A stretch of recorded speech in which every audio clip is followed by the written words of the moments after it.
En séjour de travail à Abidjan pour participer aux travaux préparatoires du sommet des jeunes Afrique-Europe prévu au mois d'octobre prochain dans cette ville, la présidente de l'Union panafricaine de la jeunesse, Francine Muyumba, a été témoin d'un accueil chaleureux à l'aéroport international Félix Houphouët-Boigny de la part de membres du Conseil national de la jeunesse avec à sa tête son président Edima Emmanuel qui était accompagné des jeunes ivoiriens qui sont venus témoigner leur soutien à la première de jeunes africains ainsi que l'ambassadrice de l'Union africaine en Côte d'Ivoire, Joséphine Charlotte Mayuma Kala. En compagnie de son secrétaire général Souleymane Sidibé, leur séjour à Abidjan n'était pas de tout repos, dans l'optique de servir comme il se doit la jeunesse africaine partout où sa mission lui fait appel. Sens du devoir oblige, la présidente de l'Union panafricaine de la jeunesse et son secrétaire général et la délégation européenne ont eu une séance de travail avec le comité national préparatoire du 4e sommet des jeunes Afrique-Europe, piloté par le ministre ivoirien de la jeunesse Sidi Tiemoko Touré. Leurs échanges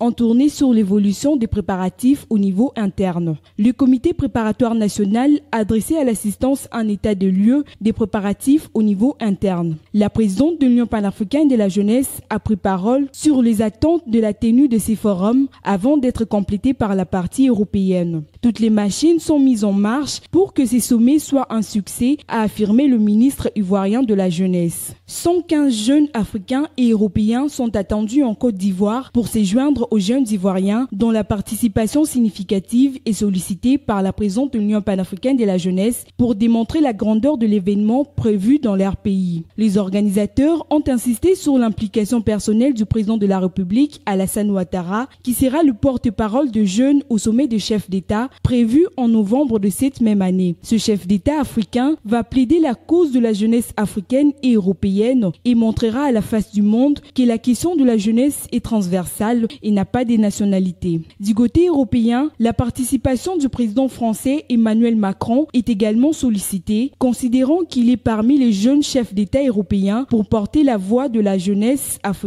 et européenne. Après la tenue de ces sommets Afrique-Europe en Côte d'Ivoire au mois d'octobre, le comité organisateur qui réunit les deux continents ont résolu de se retrouver en RDC au mois de décembre pour une évaluation des acquis de ces sommets. Toujours à Abidjan, dans sa mission des plaidoiries pour la jeunesse africaine, Francine Muyumba a rencontré sur place des leaders de jeunes ivoiriens. Une manière pour elle de s'imprégner des difficultés quotidiennes auxquelles font face la jeunesse ivoirienne en vue de bien mener sa mission. C'est à l'université Félix Houphouët-Boigny que la présidente de l'Union panafricaine de la jeunesse est allée s'imprégner de la situation de l'étudiant ivoirien en rehaussant de sa présence l'invitation des étudiants de la faculté des droits. Ici, Francine Muyumba a exhorté la jeunesse estudiantine à travailler dur pour un avenir meilleur au service d'un continent qui attend l'implication de ses enfants pour son développement. Avec pour argument de bâton, nombreux sont les jeunes qui pensent qu'ils n'ont pas d'avenir, mais ils se trompent, ils n'ont pas seulement d'objectifs, avait-elle martelé en vue de susciter l'émulation dans le chef des étudiants. Impressionné par le moyen que le gouvernement ivoirien met à la disposition de la jeunesse estudiantine, la présidente de l'Union panafricaine de la jeunesse leur a signifié qu'ils ont tout intérêt à sauvegarder la paix et la stabilité de leur nation et fournir plus d'efforts dans la conservation de ces acquis, car dans d'autres pays africains, les étudiants ne possèdent pas les mêmes avantages tels que des navettes dans les universités qui déplacent les étudiants d'un endroit à un autre. Ajoutez à cela la réduction de plus ou moins 60 à 70% de frais académiques. Comme quoi, au-delà des difficultés qui ne manquent pas, le gouvernement ivoirien joue son rôle pour améliorer la vie estudiantine des étudiants ivoiriens. Issue d'une famille royale dans les territoires de Congolo, en République démocratique du Congo, et respectueuse du pouvoir coutumier, Francine Muyumba est allée présenter ses civilités au chef coutumier de la chefferie d'Adjamé.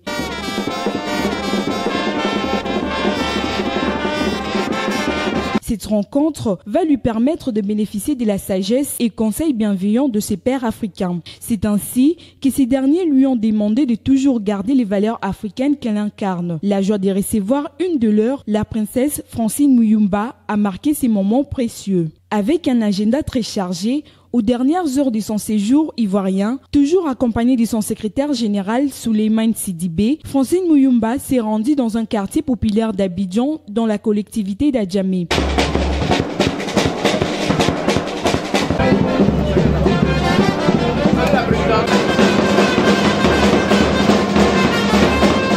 Selon elle, elle n'est pas seulement au service de la jeunesse en cravate ayant des niveaux intellectuels élevés. C'est à la mairie d'Adjamé que la présidente de l'Union panafricaine de la jeunesse a rencontré d'autres jeunes ivoiriens où le jeune de cette collectivité l'attendait. L'échange sera marqué par une série de questions-réponses, notamment sur la scolarisation. Francine Muyumba va faire un don d'octroi d'une bourse d'études à un jeune de 13 ans devenu enfant de la rue. Ce jeune bénéficiera de $100 par mois de bourse, hormis ses frais académiques et autres dépenses liées à ses études.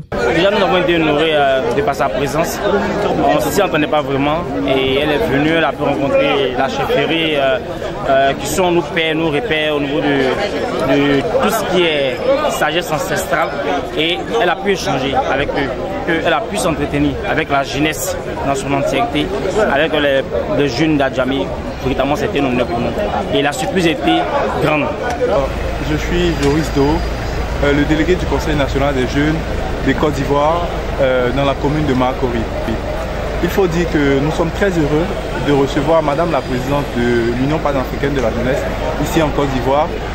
Sa présence nous rassure d'autant plus qu'elle est porteuse d'un message d'espoir. Porteuse d'un message d'espoir à l'endroit de la jeunesse ivoirienne. Cette jeunesse qui a foi en l'avenir, cette jeunesse aussi, nous devons le souligner, qui est exposée au vice. Nous avons que l'oisiveté à la mer des vices. Et notre jeunesse, lorsqu'elle n'a rien à faire, naturellement, elle s'expose à de nombreux vices. Alors aujourd'hui, elle nous réconforte. Nous avons eu une très belle journée avec elle. Elle a pu rencontrer les étudiants de l'université de Cocody, où elle a eu un message là-bas à leur endroit. Elle a rencontré aussi les jeunes de Côte d'Ivoire à Adjamé, une commune qui se trouve au cœur de la capitale abidjanaise, où les jeunes l'ont reçu dans une liesse populaire, dans une grande ferveur. Il faut dire que nous avons porté notre message, d'accord, qui vise à attendre de sa part une certaine contribution, d'accord, de sorte à ce que la jeunesse ivoirienne puisse bénéficier de tout son travail qu'elle fait. Certes, nous sommes le Conseil national des jeunes, mais nous n'avons que 7 mois d'existence. Du coup, nous remettons de façon claire, de façon complète notre avenir, sinon le sort de toute la jeunesse de Côte d'Ivoire entre les mains de notre président. Et nous savons qu'en lui faisant confiance, nous savons qu'en nous alignant derrière elle, d'accord, c'est l'Afrique, sinon c'est la jeunesse africaine qui sera prise en compte, c'est la jeunesse africaine qui est en train de tendre vers l'autonomisation au regard de tout ce qu'elle a pu faire en termes de propositions, en termes de recommandations pour les jeunes de Côte d'Ivoire.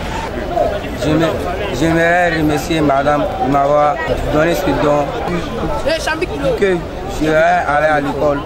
Je lui remercie.